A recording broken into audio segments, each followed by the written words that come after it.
Guys, I want to talk a bit about things that seem great at first, but end up being not so great. For example, when I was a kid, my teacher taught me that old cliche, kill people with kindness. Great advice. Little did she know that I owned a sharpened stick that I named Kindness. Not so great advice. Or I recently saw this church group called Community, Unity, Morality. That's great, but then I noticed that they had t-shirts with acronyms of their name. Not so great. Getting a new Twitter follower is great. Realizing it's your local police station, not so great. Why the hell are you following me, Toronto police? Do I look suspicious? Is it because I always pretend I'm looking at products in store windows, but really I'm just checking myself out in the reflection? I know some of you do that too. Don't lie.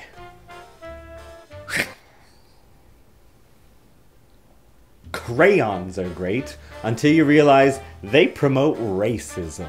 How do crayons promote racism? Well, think about this for a second. What color is paper? White. So what color of crayon do you use the least amount of times? The white crayon. Thus making the white crayon the only one left after you've used all the other colors, fooling us into thinking that white is the dominant color. Crayons, you some racist motherfuckers. Other great things. Board games are great, unless you play real life versions of them, like you climb ladders and throw snakes at people, or you murder someone because they're standing diagonally to you. Or like I just taught my nephew how to play real life Guess Who on the bus.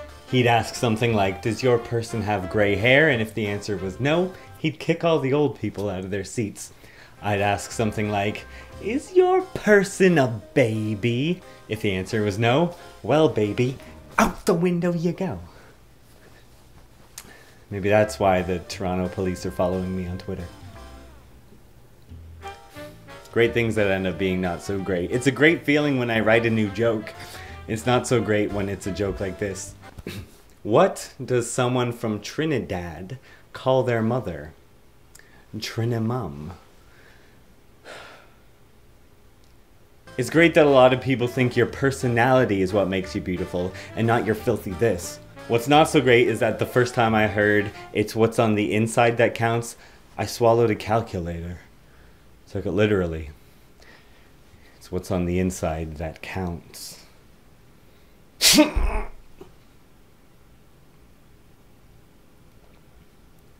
I like that old cliche about keeping secrets from people.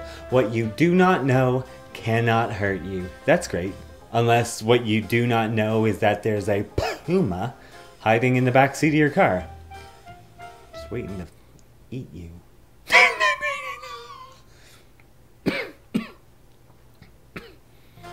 Other great things that end up being not so great. Telling a girl you love her is great, unless you add the word cellulite after her. Well folks, I gotta go mow the carpet and vacuum the lawn. Please, blow me a kiss, minus a kiss, and remember that hiccups are just burps traveling back in time. Now let me leave you with this amazing joke. A witch recently turned me into a labyrinth. She never ceases to amaze me. Why did I end with that? I should have just quit while I was ahead, before I hit record on my camera. Damn.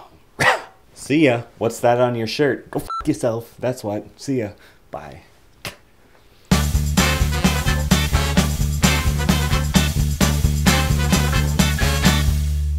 Am I serious? Dude, on a scale from not serious to completely serious, I'm full on Mary J. Blige right now.